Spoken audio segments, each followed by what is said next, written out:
रामपुर नामक गांव में सुंदरी अपने परिवार के साथ रहती थी।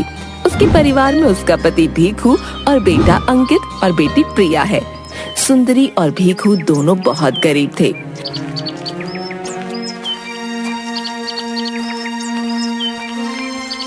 ये दोनों अपने बच्चों को पढ़ाने के लिए खेत में काम करते हैं। मुझे लगता है कि अब प्रिया की पढ़ाई को रोकना पड़ेगा, क्योंकि अब दोनों का कॉलेज जाने का समय आ गया है। पूरे गांव में किसी के बच्चे भी पढ़े लिखे नहीं हैं। सिर्फ हमने ही बच्चों को पढ़ाया है, लेकिन अब बीच में पढ़ाई से रोकना ठीक नहीं है। तुमको ये लगता है कि मैं अपने बच्चों को पढ़ाना नहीं चाहता हूँ? अरे ऐसा नहीं है भाई, मैं भी चाहता हूँ कि मेरे बच्चे पढ़े लिखे हों और बड़े आदमी बने, लेकिन मजबूरी के सामने बच्चों की पढ़ाई लिखाई हार रही है। हमारी मजबूरी के लिए सिर्फ प्रिया को ही क्यों झेलना है? अब मेरी हिम्मत जवाब दे रही है। अंकित को पढ़ाते हैं और प्रिया की शादी कर देंगे, और क्या। ठीक है, जैसा आपको ठीक लगे। भीखू अपनी बेटी को भी आगे पढ़ाना चाहता था, लेकिन भीखू ऐसा नहीं कर पाया क्योंकि उसकी गरीबी उसे रोक रही थी। गांव का सुनार धनीराम अपनी दुकान पर बैठा था कि तभी उसके पास अंकित अपने दोस्त अमित के साथ आया। आओ आओ, ये धनीराम तुम्हारी सेवा में बैठा है। तुम अभी छोटे हो, अभी से क्या खरीदने आए हो? चाचा, खरीदने नहीं बल्कि बेचने आए हैं। आज फिर से 2 मुर्गे मेरे जाल में फंसने आए हैं। वाह वाह, अब मजा आएगा। और धनीराम इसीलिए ही तो यहाँ बैठा है, ताकि ऐसे मुर्गे काट सकूं। क्या हुआ चाचा, आप इतना मुस्कुरा क्यों रहे हैं? क्या? अरे वाह वाह, मैं बेचने से ज्यादा खरीदने में विश्वास रखता हूँ, इसलिए मैं बहुत ज्यादा खरीदता हूँ। बताओ क्या लाए हो? मेरे पास ये सोने की चेन है, मैं इसे बेचने आया हूँ। चेन? ये कहाँ से लाए हो? आप सवाल बहुत पूछते हो, अब जल्दी से मुझे इसके पैसे दो, मुझे मेरी माँ ने दी है। ठीक है, मैं इसे अभी तोल नहीं सकता। ऐसा करते हैं कि पास के किसी कांटे पर चलते हैं, वहां इसका वजन पता चल जाएगा और मैं तुमको पैसे दे दूंगा। ठीक है, अब कुछ भी करो, लेकिन मुझे जल्दी से माँ के लिए दवाई लेनी है और एक साड़ी भी खरीदनी है। रुको भैया, कोई लोहा बेचने नहीं आए हो, तुम यहाँ सोना बेच रहे हो, तो तनिक समय तो लगेगा ना। अगर गलत तुल गया तो कहते फिरोगे कि हमने ये कर दिया, हमने वो कर दिया, या तुमने बेईमानी कर ली। सुनार धनीराम उन दोनों को भारी सामान तोलने वाले कांटे के पास लेकर गया। मैं इसको अब तोल देता हूँ। धनीराम ने चैन को एक पलड़े में रखा और दूसरी तरफ वजन भी नहीं था, फिर भी दोनों पलड़े बराबर हो गए। धनीराम ने अजीब सा मुंह बना लिया। क्या हुआ? ये सोने की चेन नहीं है। आप ध्यान से देखिए, ये सोने की ही है। अब इसके अंदर कोई वजन नहीं बचा है। इसका अर्थ ये है कि अब ये समाप्त हो गई है। सोना भी समाप्त होता है? हाँ, जो भी चीज बनी है उसको खत्म तो होना ही है। लेकिन तुम अपना दिल छोटा मत करो, मैं तुम्हें 100 रुपए दे देता हूँ। वैसे ये मेरे किसी काम की नहीं है। हम पढ़ाई लिखाई करते हैं, लेकिन हमने कभी नहीं पढ़ा कि सोने का वजन कम हो जाता है। तुम किताबें पढ़ते हो, लेकिन ये हमारा खानदानी काम है, इसलिए हमने सोने के साथ जिंदगी को भी पढ़ा है और तुमको अपने अनुभव से बता रहा हूँ। ठीक है। इसका मतलब मेरे पास से सीधे पड़ गए।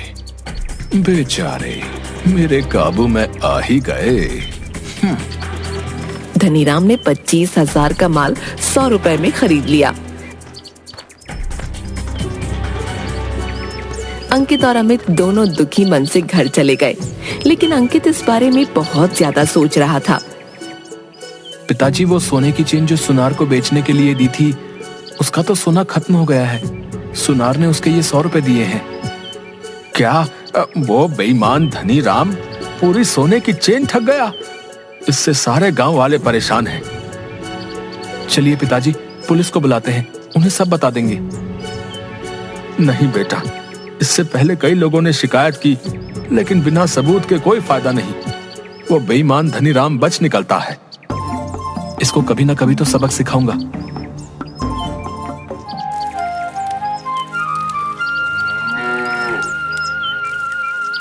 अगले दिन सुबह को अंकित के पिता ने उससे कहा, अंकित, मैं आज तुम्हारा दाखिला शहर के किसी कॉलेज में करा देता हूँ। पापा, लेकिन इतने पैसे कहाँ से आएंगे?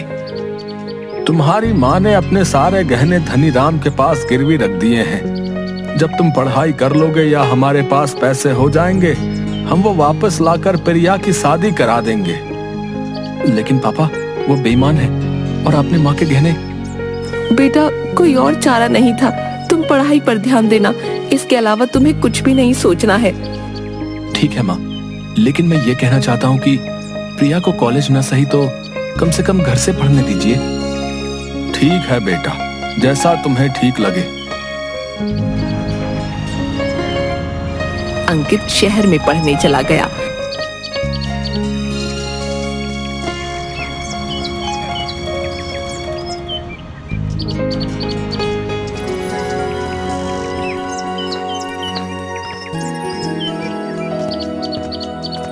और उसने प्रिया का प्राइवेट दाखिला करा दिया।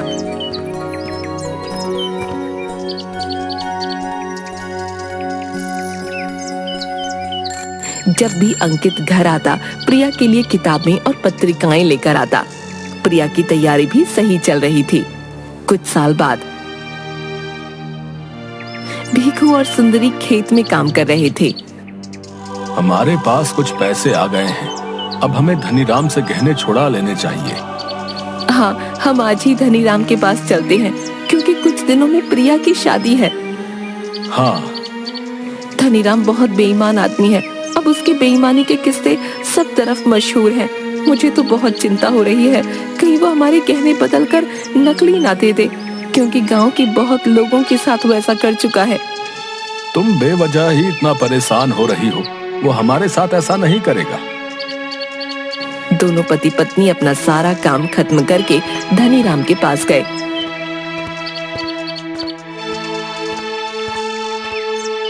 आइए आइए, और बताइए आज क्या बेचने आए हो? धनीराम, मैंने तुम्हारे यहाँ अपनी पत्नी के गहने गिरवी रखे थे, मैं वही लेने आया हूँ। ऐसा तो पहली बार हुआ है कि कोई अपना सामान वापस लेने आया है। क्या हुआ, तुम भूल गए क्या? मैं भीखू हूँ। नहीं नहीं, तुम्हें कैसे भूल सकता हूँ। लेकिन मुझे गहने याद नहीं है कि तुमने कौन कौन से गहने गिरवी रखे थे। तुम गहने दिखा दो, मैं अपने गहने पहचान लूंगी। मेरे पास कोई गहने नहीं है, मैं ऐसे कैसे किसी और के गहने तुम्हें दे सकता हूँ। और हाँ, इतने वर्षों में बहुत ज्यादा ब्याज हो गया होगा जो तुम चुका नहीं पाओगे। चलो यहाँ से जाओ। धनीराम, तुम्हारे पास पैसे की कोई कमी नहीं है, लेकिन मैं एक गरीब पिता हूँ और तुम्हारे आगे हाथ जोड़ता हूँ। मेरी बेटी की शादी है, तुम मुझे गहने वापस कर दो। चलो यहाँ से जाओ, मेरे पास कोई गहने नहीं है। एक बार कह दिया समझ नहीं आता क्या? मैं गरीब बाप हूँ, मुझे अपनी बेटी की शादी करनी है। हाँ हाँ, जाओ जाओ, मेरी बेटी की भी शादी है। धनीराम ने भीखू और सुंदरी को बिना गहने दिए हुए ही भगा दिया। पूरा गांव धनीराम से परेशान था। उसने सभी लोगों के साथ धोखा किया था।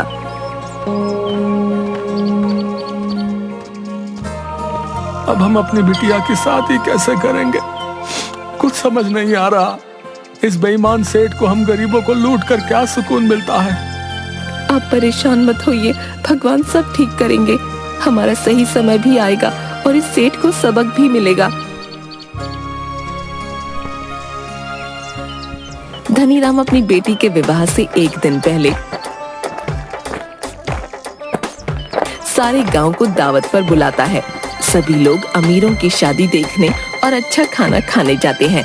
सब कुछ अच्छे से चल रहा था।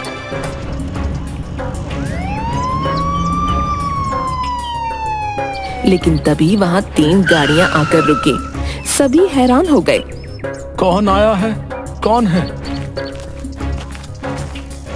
सामने कुछ पुलिस वाले और अधिकारी थे, जिसमें अंकित भी था। अरे अंकित बेटा, तुम इतनी सारी पुलिस के साथ क्यों आए हो? तुमने ऐसा कौन सा गुनाह किया है जो पुलिस वाले तुमको पकड़ रहे हैं?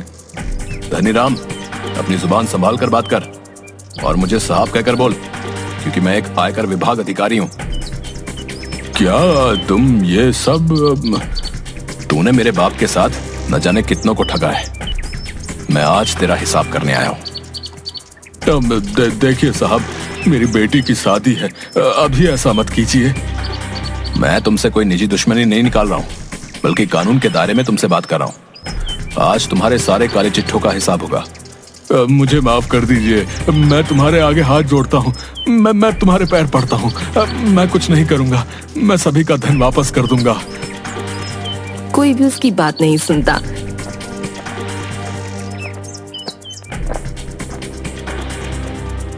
सभी टीम के सदस्यों ने धनीराम के घर और दुकान पर छापा मारा, जिसमें बहुत सारा अवैध धन पाया गया।